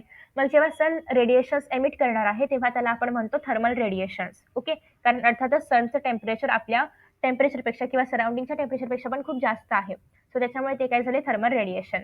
त्याच्यामुळे आपण सगळे जे रेडिएशन्स आहेत तर ते थर्मल मानूनच आता पुढे सगळं काही फाइंड आउट करणार आहोत. So thermal radiations. क्यू जे आहे ते आपण ॲज्युम करतोय की इन्सिडेंट थर्मल रेडिएशन्स आहेत की जे आपल्यावरती पडलेले आहेत किंवा पर्टिक्युलर ऑब्जेक्टवरती इन्सिडेंट झालेले आहेत. So Q is the total number of thermal energy which incident on the surface of the body. आता क्यू इन्सिडेंट झाल्यानंतर त्यापैकी काही रेडिएशन जे आहे ते ॲब्झॉर्ब केलं जातं. सपोज की क्यू ए काय झालं, ॲब्झॉर्ब झालं. काही रिफ्लेक्ट केलं जातं. सपोज की क्यू आर काय झालं, रिफ्लेक्ट झालं. आणि काही ट्रान्समिट केलं जातं. सपोज की क्यू टी काय झालं, ट्रान्समिट झालं. ओके, म्हणजे ते हीट रेडिएशन ट्रान्समिट झालं. मग आता याचा जो काही रेशो असेल, म्हणजे किती ॲब्झॉर्ब झालं आणि किती आलं होतं, किंवा किती रिफ्लेक्ट झालं आणि किती रेडिएशन इन्सिडेंट झालं होतं, आणि किती ट्रान्समिट झालं आणि किती रेडिएशन गिवन होतं, तर ते याला आपण म्हणणार आहोत कोएफिशियंट ऑफ ॲब्झॉर्प्शन, याला आपण म्हणणार आहोत कोएफिशियंट ऑफ रिफ्लेक्शन, आणि याला आपण म्हणणार आहोत कोएफिशियंट ऑफ ट्रान्समिशन. सो हे 3 टर्म्स याच्यावरून आले की किती हीट रेडिएशन इन्सिडेंट झालेलं आहे, त्यापैकी किती ॲब्झॉर्ब झालं, किती रिफ्लेक्ट झालं आणि किती ट्रान्समिट झालं. सो यालाच आपण म्हणतो ए म्हणजे काय, कोएफिशियंट ऑफ ॲब्झॉर्प्शन, आर म्हणजे काय, कोएफिशियंट ऑफ रिफ्लेक्शन, आणि टी म्हणजे काय, coefficient of transmission. So coefficient of absorption is the ratio of amount of heat absorbed by the substance to the amount of heat incident on the substance. R म्हणजे काय, coefficient of reflection. Coefficient of reflection is the ratio of amount of heat reflected by the substance to the amount of heat किंवा heat energy incident on the substance. Coefficient of transmission is the ratio of amount of heat transmitted by the substance to the total amount of heat incident on the substance, on the surface of substance. Okay, so हे झाले याचे definition. आता एक अजून लक्षात ठेवायचं आहे की ए प्लस आर प्लस टी यांचं जे रिझल्ट आहे किंवा जे ॲडिशन आहे तर ते 1 असतं. म्हणजे तुम्ही जेव्हा हे सगळे कोइफिशियंट ॲड कराल तेव्हा तुम्हाला काय मिळणार आहे, 1 मिळणार आहे. कसं 1 मिळणार आहे, तर तुम्ही या तिघांना ॲड करा. Q A plus Q R plus divided by Q plus Q T divided by Q, सगळ्यांना डिवायडेड बाय क्यू करा. You will get Q A by Q निघून जातील, आणि या ठिकाणी काय येणार आहे, A plus R plus T is equal to Q by Q 1. So A R टीचं सम काय आहे, 1 आहे. हे तुम्हाला न्यूमॅरिकल्समध्ये येऊ शकतं. ओके. सो आता सगळ्यात पहिल्यांदा 2 प्रकारचे आपल्याकडे सबस्टन्स आहेत. एक तर डायाथर्मॅनस आणि दुसरा म्हणजे एथर्मॅनस. ओके, एक तर आहे डायाथर्मॅनस NOUS, आणि दुसरं म्हणजे आहे ते म्हणजे एथर्मॅनस NOUS. आता डायाथर्मॅनस म्हणजे काय, असे substances through which the heat radiations can pass. असे सबस्टन्सेस की ज्याच्यामधून हीट रेडिएशन जे आहेत तर ते पास होऊ शकतात. आणि एथर्मॅनस म्हणजे असे सबस्टन्स की ज्याच्यामधून हीट रेडिएशन्स पास नाही होऊ शकत. Okay, simple. द सबस्टन्स किंवा the body through which the heat radiations can pass are known as diathermanous, आणि द सबस्टन्स किंवा the body through which the radiations of heat किंवा heat radiations cannot pass किंवा cannot transfer are called as athermanous. So डायाथर्मॅनसमध्ये अर्थात त्याच्यामधून transmission जे आहे तर ते पॉसिबल आहे, त्याच्यामुळे टी आर जे आहे तर ते नॉन झिरो येणार आहे. Okay, T R is not equal to 0. So transmission याच्यामधून काय आहे, पॉसिबल आहे, त्याच्यामुळे टी आर हे नॉट इक्वल टू 0 येणार आहे.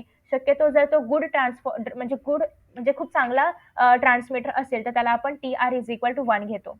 आता हा चांगला ट्रान्समिटर आहे त्याच्यामुळे मे बी हा ॲब्झॉर्बर चांगला नसू शकतो, मग T A is equal to 0. हा रिफ्लेक्टेड चांगला नाही आहे त्याच्यामुळे आर इज इक्वल टू पण 0. कळते का मला काय म्हणायचंय? एखादा सबस्टन्स जर ट्रान्समिटर आहे, तो हीट रेडिएशनला ट्रान्समिट करतोय, तर अर्थात त्याचा ट्रान्सफॉर्मरचा रेशो चांगला असणार आहे, 1 असू शकतो. ओके, जर तो बेस्ट ट्रान्समिटर असेल तर. पण त्याचं जे काही ॲब्झॉर्प्शन आहे तर ते 0 असणार, मग कारण त्याला सगळी लाईट जर ट्रान्समिट केली तर ॲब्झॉर्ब काय करणार, रिफ्लेक्ट काय करणार, काहीच नाही. त्याच्यामुळे जर टी आर काय झालं, 1 झालं. ओके, टी आर 1 कधी होतं, जेव्हा त्याने आलेली सगळीच लाईट ट्रान्समिट केली, विदाऊट ॲब्झॉर्ब करता, विदाऊट रिफ्लेक्ट करता सगळी लाईट काय केली, ट्रान्समिट केली. त्याला आपण म्हणतो की तो कसा आहे, बेस्ट ट्रान्समिटर आहे, त्याचा टी आर काय आहे, 1 आहे. एक्झाम्पल्स आहे लाईक क्वार्ट्स आहे, ग्लास आहे, सोडियम क्लोराईड आहे, हायड्रोजन आहे, ऑक्सिजन आहे. ऑक्सिजन आणि हायड्रोजनने जर हीट रेडिएशन ट्रान्समिट नसते केले तर आपल्यापर्यंत हीट रेडिएशन पोहोचले नसते, कारण आपल्या बाहेर एक ओझोनचा लेअर आहे अर्थच्या बाहेर. ओके, त्यासोबतच ॲटमॉस्फिअरमध्ये खूप सारे गॅसेस आहे, ऑक्सिजन आहे, हायड्रोजन आहे, सगळे गॅसेस आहेत. सो त्याने जर हीटला ट्रान्समिटच नसतं केलं तर आपल्यापर्यंत सनची हीट पोहोचली नसती. सो हे काय आहे, डायथर्मसचे एक्झाम्पल आहे. नेक्स्ट आहे एथर्मॅनस. एथर्मॅनस मध्ये काय येणार आहे, the substances which are largely opaque. Opaque म्हणजे काय, पूर्ण ट्रान्सपरंट नाही आहेत. ओके, अपारदर्शी ज्याला आपण म्हणतो. तर असे सबस्टन्सेस जे की पूर्णतः ओपेक आहेत ते काय करतात, हीट रेडिएशन ट्रान्समिट नाही करत, आणि या ठिकाणी मात्र टी आर काय असणार आहे, 0 असणार आहे. मग एक तर ते चांगले ॲब्झॉर्बर असतील किंवा ते काय असतील, चांगले रिफ्लेक्टर असतील. सो हे मग नॉट इक्वल टू 0 येऊ शकतं. जर तो ट्रान्समिट नाही करत आहे तर तो एकतर लाईटला ॲब्झॉर्ब करेल, म्हणजे रेडिएशनला ॲब्झॉर्ब करेल, किंवा तो काय करेल, रिफ्लेक्ट करेल. आता दुसरा आहे ते म्हणजे ब्लॅक बॉडी. मी बऱ्याचदा ऐकलं असेल ब्लॅक बॉडी असते युनिव्हर्समध्ये वगैरे वगैरे वगैरे. सो बेसिकली ब्लॅक बॉडी नेमकं काय आहे? ब्लॅक बॉडी म्हणजे असं एक सबस्टन्स आहे की जो हीटला फक्त ॲब्झॉर्ब करतो. Okay, the substances which only absorbs the incident heat किंवा heat radiations is called as black body. तो नाही हीटला रिफ्लेक्ट करतो, नाही हीटला ट्रान्समिट करतो. सो याचं ट्रान्समिशन इज इक्वल टू 0 आहे, रिफ्लेक्शन पण 0 आहे, फक्त ॲब्झॉर्प्शन इक्वल टू 1 असतं, कारण ब्लॅक बॉडी हा बेस्ट ॲब्झॉर्बर आहे. तो सगळ्या इन्सिडंट हीटला काय करून टाकतो, ॲब्झॉर्ब करून टाकतो. तो ना ट्रान्समिट करतो ना रिफ्लेक्ट करतो. सो तो एक चांगल्या प्रकारचा, इट इज अ गुड ॲब्झॉर्बर. कोण? Black body. So perfect black body म्हणजे काय, द बॉडी, कुठे गेल्याचं डेफिनेशन आहे इथे. ओके, परफेक्ट ब्लॅक बॉडी म्हणजे काय, a body which absorbs the entire radiation radiated किंवा radiant. The body which absorbs the entire radiant energy incident on it is called as ideal किंवा perfect black body, ज्याच्यासाठी A काय असतं, is equal to 1 असतं. Okay, so अशी black body की जे incident सगळं रेडिएशनला ॲब्झॉर्ब करून टाकतं, त्याला आपण म्हणणार आहोत परफेक्ट ब्लॅक बॉडी. आता ही जी परफेक्ट ब्लॅक बॉडी आहे तर ही नेमकी कशी असते, तर त्याच्यासाठी एक फेरीने एक मॉडेल दिलं होतं ब्लॅक बॉडीचं, की ब्लॅक बॉडी अशी असावी. मग आता ब्लॅक बॉडीमध्ये काय आहे, सगळ्यात सुरुवातीला 2 लेअरची ही ब्लॅक बॉडी आहे. मध्ये इव्हॅक्युएटेड स्पेस आहे, मध्ये व्हॅक्यूम आहे. सो बाहेरचा जो लेअर आहे तर हा लेअर बनलेला आहे सिल्वर पॉलिश सरफेसने. या सरफेसवरती काय आहे, सिल्वरचं एक पॉलिशिंग केलेलं आहे.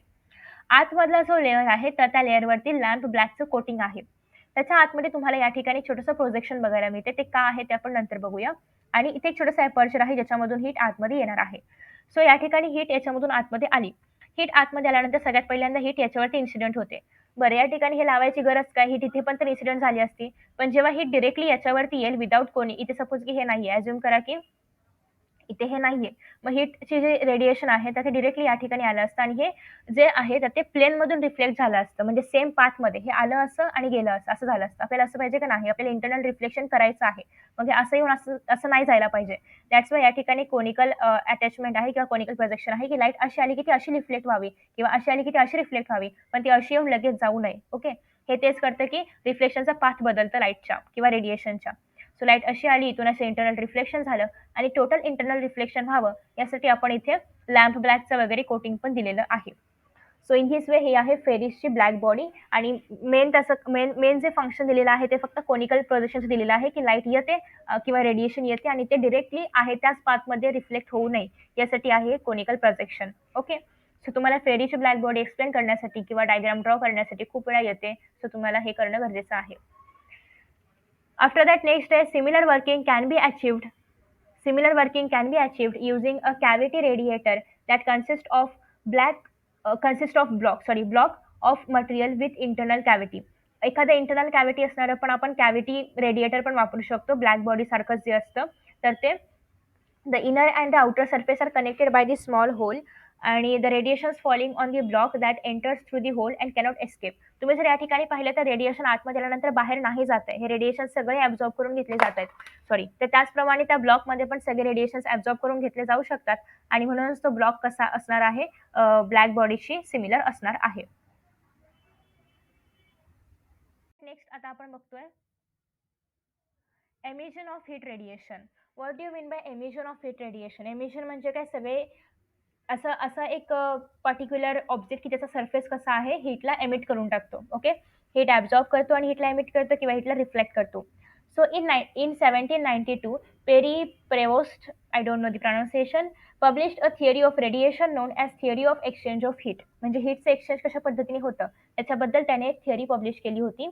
आणि according to this theory, all bodies at temperature above 0 degree म्हणजेच ॲब्सोल्यूट 0 केल्विनच्या टेम्परेचरच्या अबव जे की ॲब्सोल्यूट टेम्परेचर आहे, radiate thermal energy and at the same time they absorb radiation received from the surrounding.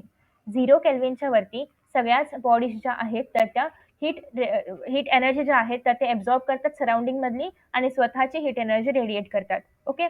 So the amount of thermal radiation emitted per unit time depends on the nature of emitting surface, its area and its temperature.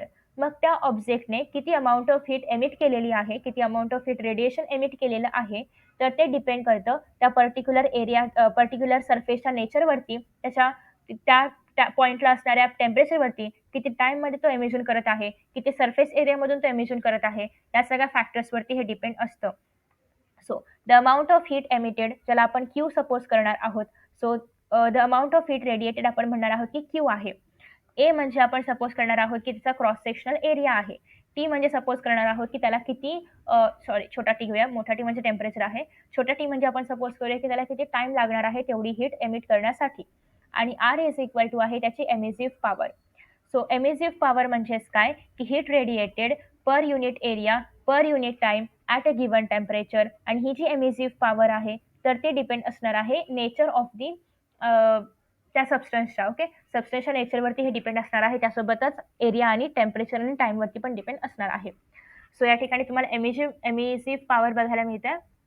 बाकी तुम्ही हे मधलं read करू शकता. याच्यामध्ये तुम्हाला एक्झाम्समध्ये हेच प्रश्न विचारले जातात जे मी तुम्हाला आता सांगत आहे किंवा जी थिअरी आपण कव्हर करतोय. याच्या व्यतिरिक्त युजुअली एक्झामला काही विचारलं जाणार नाही.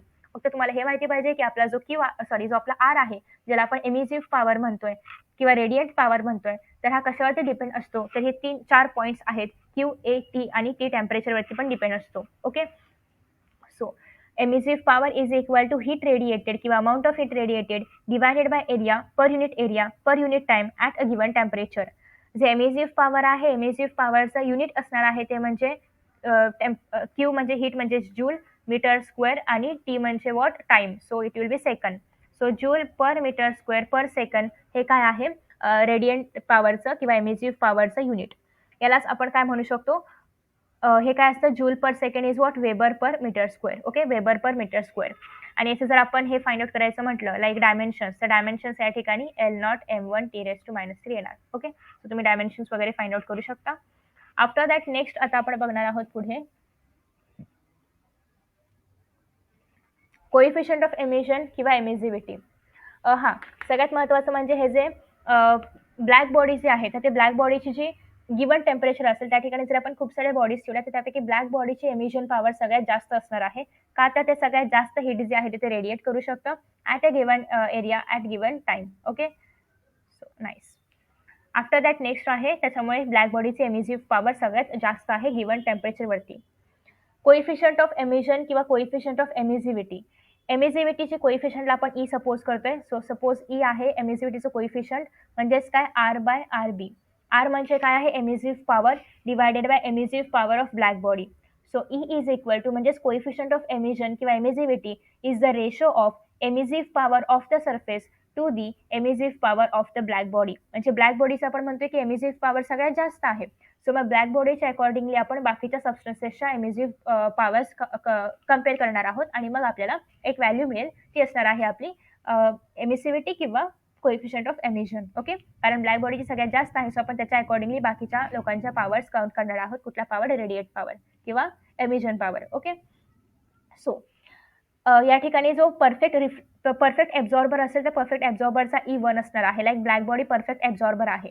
पण एखादा जर परफेक्ट रिफ्लेक्टेड असेल तर त्याचा ई काय असणार आहे 0 असणार आहे. रिफ्लेक्ट केलं म्हणजे काय त्याने ॲब्झॉर्बच नाही केलं. Simple.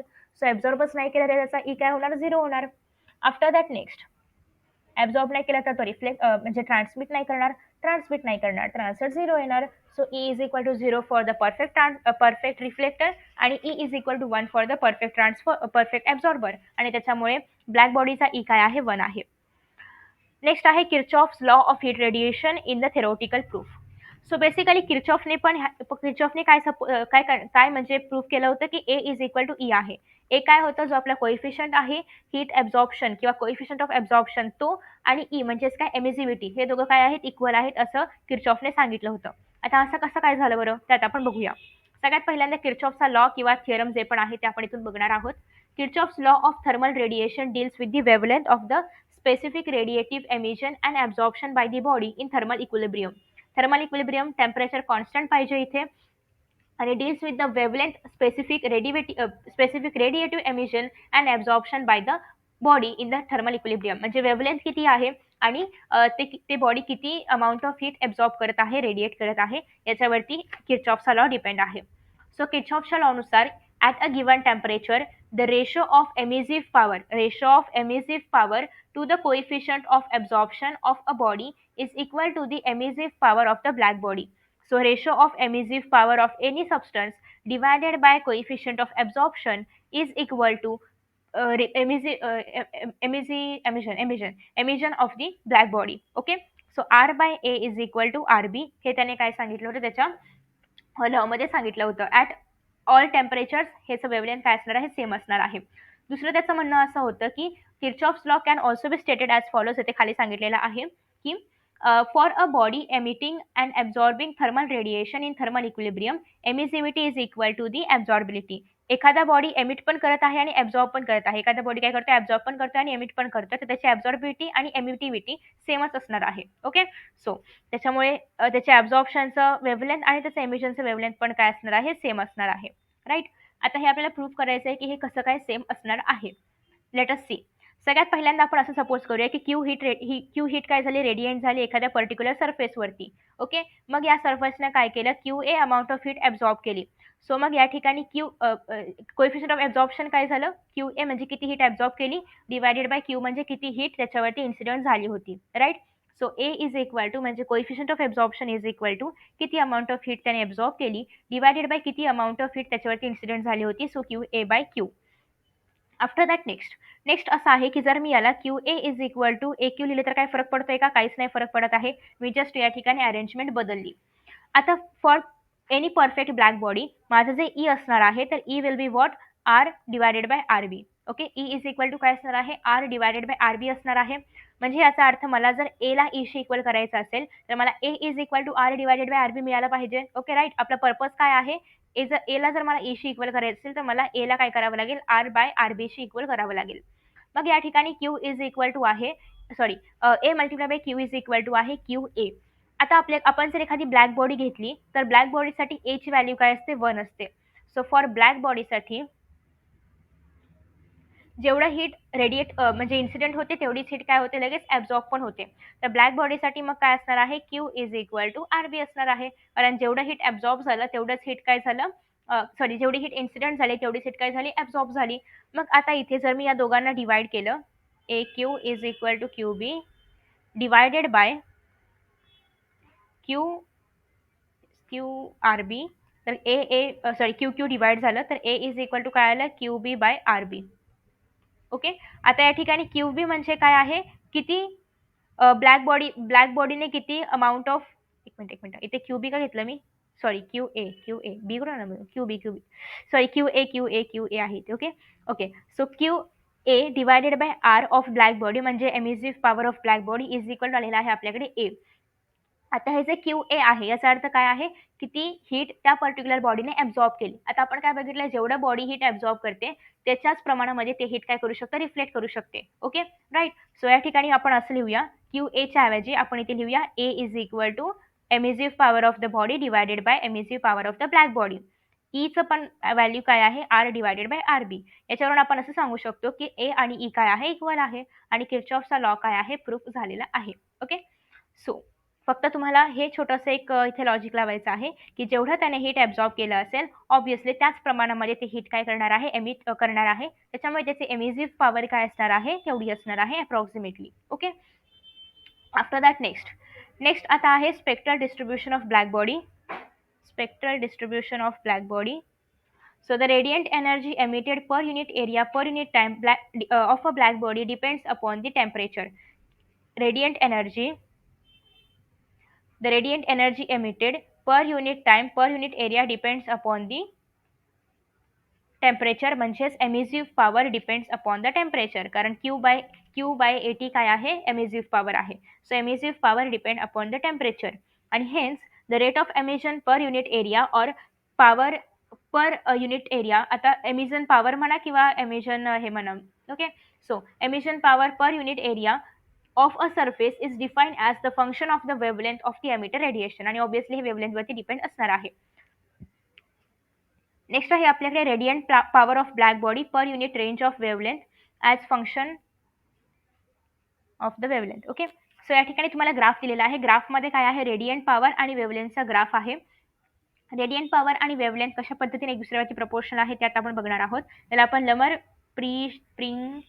प्रिक्शेन. Okay. So Lummer Pringsheim energy distribution table म्हणतो. उच्चार चुकला असेल तर प्लीज सॉरी. आपल्याला मेन काय आहे, आपला टेबल करण्याची मतलब आहे, ग्राफ करण्याची मतलब आहे. सो आपण ते बघूया. सगळ्यात पहिल्यांदा तर असा एक पॉईंट असतो, म्हणजे असं एक टेम्परेचर असतं की ज्या ठिकाणी वेव्हलेंथ मॅक्सिमम असते. त्याच्याशी निगडीत एक लॉ आहे ज्याला आपण व्हीएन्स लॉ म्हणतो. तो आपण पुढे बघणार आहोत. पण आता जस्ट एवढंच लक्षात ठेवा की असं एक टेम्परेचर असतं की ज्या ठिकाणी लॅम्बडा काय असतो, मॅक्सिमम असतो. आणि ते जे टेम्परेचर आहे ते तुम्हाला लक्षात ठेवायचं आहे. या ठिकाणी किती आहे, 500 आहे. राईट. सो ग्राफमध्ये काय काय सांगितलेलं आहे, रेडियंट पॉवर म्हणजे एमिशन दिलेला आहे तुम्हाला, डिवायडेड बाय नाही, वर्सेस घ्यायचं आहे तुम्हाला वेव्हलेंथ. ओके. सो सगळ्यात पहिल्यांदा गिवन टेम्परेचरवरती एनर्जी तुम्हाला कुठेही युनिफॉर्मली डिस्ट्रीब्युटेड दिसत नाहीये. एनर्जी काही ठिकाणी जास्त आहे, काही ठिकाणी एकदम लो आहे. ओके. हे पहिलं पॉईंट आहे. या ग्राफच्या अकॉर्डिंगली तुम्हाला ग्राफचं ऑब्झर्वेशन लिहा आणि ग्राफ ड्रॉ करा असं येतं. सो दॅट्स वाय हे इम्पॉर्टंट आहे. दुसरं असं आहे की एखाद्या गिवन टेम्परेचरवरती जी रेडियंट पॉवर आहे तर ती सुरुवातीला खूप वाढते पण नंतर खूप कमी होते. ओके. इनिशियली ती वाढत जाते, इन्क्रीज होते. बट आफ्टर दॅट जेव्हा ती त्याच्या मॅक्सिमम लॅम्बडावरती पोहोचते किंवा मॅक्सिमम वेव्हलेंथवरती पोहोचते त्याच्यानंतर ती डिक्रीज होत जाते. सो पुन्हा एकदा, at a given temperature, the radiant power emitted initially it increases with increase in the wavelength, but at a particular point where the lambda kiwa where the wavelength reaches maximum value, then the radiant power starts decreasing. Okay. So the wavelength correspond to the radiation of maximum intensity. Lambda max म्हणजेच काय, त्या ठिकाणी maximum wavelength आहे जे की ऑब्जेक्टनी emit केलेली radiations पैकी maximum wavelength त्या ठिकाणी एमिट झालेली आहे. आता याच्या आतमध्ये जो एरिया आहे हा एरिया काय रिप्रेझेंट करतोय की त्याच्यामध्ये किती एनर्जी एमिट झालेली आहे. सो या ठिकाणी 4000 केल्विन, 5000 केल्विन, ते आपल्याला काय सांगते की या ठिकाणी टेम्परेचर किती आहे आणि त्या टेम्परेचरच्या आतमध्ये याच्यामध्ये किती अमाऊंट ऑफ किती अमाऊंट ऑफ एनर्जी जी आहे तर ती एमिट होते पर युनिट टाइम, पर युनिट एरियामध्ये. ओके. नेक्स्ट आहे the peak of the curves shift towards left, shorter wavelength that is the value of lambda max decreases with increase in the temperature. आता या ठिकाणी काही ठिकाणी ही जी पीक आहे तर ती लेफ्टकडे शिफ्ट होते. याचा अर्थ काय, जसं जसं टेम्परेचर अजून वाढत जाईल त्याप्रमाणे हे जे लॅम्बडाची व्हॅल्यू आहे, लॅम्बडा मॅक्सची व्हॅल्यू जी आहे तर ती डिक्रीज होते with increase in the temperature. Okay. म्हणजे याचा अर्थ लॅम्बडा आणि टेम्परेचर काय आहे, इन्व्हर्सली प्रपोर्शनल आहे जेव्हा लॅम्बडा मॅक्स असेल तेव्हा. सो हाच लॉ तुम्हाला पुढे बघायचा आहे. ओके. या ग्राफवरूनच तो लॉ आपण पुढे बघणार आहोत. नेक्स्ट आहे 5th number. At higher temperatures the radiant power or total energy emitted per unit time per unit area corresponding to all the wavelength increases. एका पर्टिक्युलर हाय टेम्परेचरवरती तुम्ही जर या ठिकाणी कन्सिडर केलं टेम्परेचर 5500, तर एका पर्टिक्युलर हाय टेम्परेचरवरती हीट रेडिएशन जी असणार आहे तर ती किंवा टोटल हीट एमिटेड जे असणार आहे तर ते पर unit area, per unit time काय होणार आहे, इन्क्रीज होणार आहे. ऑब्व्हियसली त्या ठिकाणी जर टेम्परेचर जास्त असणार आहे, त्या ठिकाणी जर एरिया जास्त असणार आहे तर हे पण काय होणार, हीट रेडिएशन पण इन्क्रीज होणार. नेक्स्ट आहे 6th. At temperature of 300 kelvin the most intense of these waves has a wavelength of approximately 5 into 10 to the power minus 5.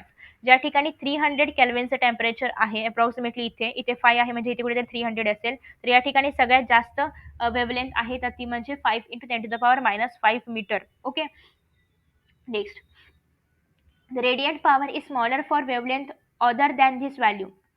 Practically all the radiant energy at this temperature is carried by waves longer than the corresponding to the red light, and these are the infrared radiations. आता आपण बघणार आहोत याच्यावरती आधारित एक law, तो म्हणजे व्हीएन्स law.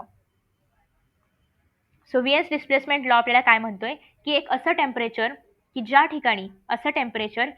ठिकाणी हे जे आपलं ब्लॅक बॉडी आहे त्याची वेव्हलेंथ कशी असणार आहे, हे मॅक्सिमम असणार आहे, तर तेव्हा ही वेव्हलेंथ इन्व्हर्सली प्रपोर्शनल असणार आहे त्या टेम्परेचरशी. ओके. एक असं टेम्परेचर की ज्या ठिकाणी लॅम्बडाची व्हॅल्यू मॅक्सिमम असणार आहे तेव्हा लॅम्बडाची व्हॅल्यू ही टेम्परेचरच्या व्हॅल्यूशी इन्व्हर्सली प्रपोर्शनल असणार आहे. It is observed that the wavelength for which emissive power of the black body becomes maximum, emission power जेव्हा ब्लॅक बॉडीची मॅक्सिमम बनते तेव्हा it is inversely proportional to the absolute temperature of the black body, आणि यालाच आपण म्हणतो व्हीएन्स displacement law. So आता इथे जर आपण हे जर डायरेक्टली प्रपोर्शनचं साइन काढलं तर V max is equal to B by T. B by T काय आहे, व्ही एनचा कॉन्स्टंट आहे. सो बीची व्हॅल्यू काय असते 1 नाही 2.897 into 10 to the power -3 M kelvin. Okay, so metre kelvin. So basically हे येणार आहे तुमचं करेक्ट आन्सर, म्हणजे करेक्ट बीची व्हॅल्यू. तुम्हाला बऱ्याचदा हा लॉ लिहिण्यासाठी येतो, तर तेव्हा तुम्हाला हे सगळं लिहायचं आहे. शक्यतो बीची म्हणजे व्हीएन्स कॉन्स्टंटची व्हॅल्यू पण तुम्हाला बाय हार्ट असली पाहिजे, 2.8 into 10 to the power -3. Okay, metre metre kelvin. आता लॅम्बडा मॅक्स जे आहे त्यात इंडिकेट करते की जिथे मॅक्सिमम वेव्हलेंथची लाईट ब्लॅक बॉडीने एमिट केली असेल तर ते. ओके, आफ्टर दॅट नेक्स्ट आहे एक तुम्हाला इथे एक्झाम्पल लिहिलेलं आहे 3.5, तर ते आपण बघूया. 3.5 काय आहे, calculate the value of lambda max. आपल्याला लॅम्बडा मॅक्स कॅल्क्युलेट करायचा आहे. For solar radiation assuming that the surface temperature of sun. हा, तुम्हाला बीची व्हॅल्यू क्वेश्चनमध्ये दिली जाते, बट तुम्हाला जर प्रूफ म्हणजे स्टेटमेंट लिहायचं असेल, लाईक तुम्हाला हा लॉ लिहायचा आहे किंवा लॉ एक्सप्लेन करायचं आहे, तेव्हा मात्र तुम्हाला बीची व्हॅल्यू स्वतःहून लिहावी लागेल. पण जर न्यूमॅरिकलमध्ये आलं, हे सम सॉल्व्ह करण्यासाठी तर तुम्हाला त्या ठिकाणी बीची व्हॅल्यू दिलेली असते. बी आहे that is 2.897 into 10 to the power -3. Unit पण लिहूया आपण. नेक्स्ट आहे सनचं टेम्परेचर सांगितलेलं आहे, ते म्हणजे 5800 केल्विन. आणि आता आपल्याला फाइंड आउट करायचं आहे किती लॅम्बडा मॅक्स कुठे येणार आहे किंवा लॅम्बडा मॅक्सची व्हॅल्यू नेमकी काय आहे. So lambda max is equal to B by T. B म्हणजेच काय 2.897 into 10 to the power -3 divided by येणार आहे 5800. सो तुम्हाला हे सॉल्व्ह करायचं आहे. जे काय आन्सर येईल, आता या ठिकाणी डिरेक्टली आन्सर दिलेला आहे, सो मी तेच लिहिते. दॅट इज 4995 आर्मस्ट्रॉंग म्हणजे काय into 10 to the power -10. Okay, so 10 to the power -10 आहे, याचा अर्थ ही कुठे येणार आहे, विजिबल रिजनमध्ये येणार आहे. आता हे विजिबलमध्ये कशामध्ये येणार आहे, तुम्हाला प्रिव्हियस स्टँडर्डमध्ये आय थिंक चॅप्टर होता समथिंग इलेक्ट्रोमॅग्नेटिक रेडिएशन्स वगैरे काहीतरी नाव होतं चॅप्टरचं, तर त्यामध्ये तुम्हाला हे पाहायला मिळेल. सो तिथून तुम्ही हे लक्षात ठेवू शकता की आर्मस्ट्रॉंगमध्ये जर अशा प्रकारची व्हॅल्यू असेल तर ते काय असतं, विजिबल रिजनमध्ये येतं. नेक्स्ट आहे दुसरं आहे ते म्हणजे Stefan Boltzmann law of radiation. हा पण इम्पॉर्टंट लॉ आहे, हा पण तुम्हाला लिहिण्यासाठी विचारला जातो की लॉ लिहा वगैरे असं फॉर्ममध्ये डिफाईन करा, लिहा. सो बोल्ट्झमॅनचा लॉ नेमका काय म्हणतोय, स्टेफन बोल्ट्झमॅनचा law, the rate of emission of radiant energy per unit area, म्हणजेच काय की Q per unit area per unit time. Okay, so the rate of emission म्हणजे काय, Q by T. Rate of emission per unit area or the power radiated per unit area of a black body is directly proportional to the fourth power of the absolute temperature. म्हणजे Q by AT म्हणजेच आपला R जो आहे emission power, तर तो directly proportional आहे fourth power of temperature. म्हणजेच R is equal to, मी जर अल्फा काढला इथून, म्हणजे डिरेक्टली प्रपोर्शनल साइन जर मी काढलं तर इथे मी घेणार आहे सिग्मा T⁴. सो बेसिकली हा लॉ काय म्हणतोय, R is equal to sigma T⁴. इथे सिग्मा म्हणजेच काय आहे, स्टेफन कॉन्स्टंट आहे. सिग्मा काय आहे, स्टेफन कॉन्स्टंट आहे. स्टेफन कॉन्स्टंटची व्हॅल्यू आहे 5.67 into 10 to the power -8 joule metre square second, joule per metre square per second per K⁴. Okay, so in this way हे काय आलेलं आहे आपलं बोल्ट्झमॅनचं, म्हणजे स्टेफन बोल्ट्झमॅनचं लॉ. काय म्हणतं स्टेफन बोल्ट्झमॅनचा लॉ इनडिरेक्टली, की emissive power is directly proportional to the T⁴ of the temperature. Okay, किंवा the rate of heat radiated per unit area किंवा the power radiated per unit area of a black body किंवा perfect black body is directly proportional to the fourth power of the absolute temperature. Okay, so आता याला आपण अजून कसं लिहू शकतो, तर Q by A T is equal to आहे sigma T⁴. R is equal to आहे सिग्मा T⁴. सो इथे आपण असं लिहू शकतो की आर इज इक्वल टू, जेव्हा इकडून मी इकडे शिफ्ट करेल एटीला, किंवा आपण असं पण लिहू शकतो, इथे आर आहे राईट. ओके, सो इथे जे क्यू बाय एटी आहे याला मी ई पण लिहू शकते, लाईक आपण मगाशी बघितलं होतं कोएफिशियंट ऑफ एमिजिव्हिटी, सो ते पण लिहू शकते. मग इथे R is equal to coefficient of emissivity sigma T⁴. Okay, so हे त्याचा अजून एक डिफरंट फॉर्म आहे, हे नाही लिहिले तरी पण चालेल, आपल्याला याच्याशी फक्त मतलब आहे राईट. एक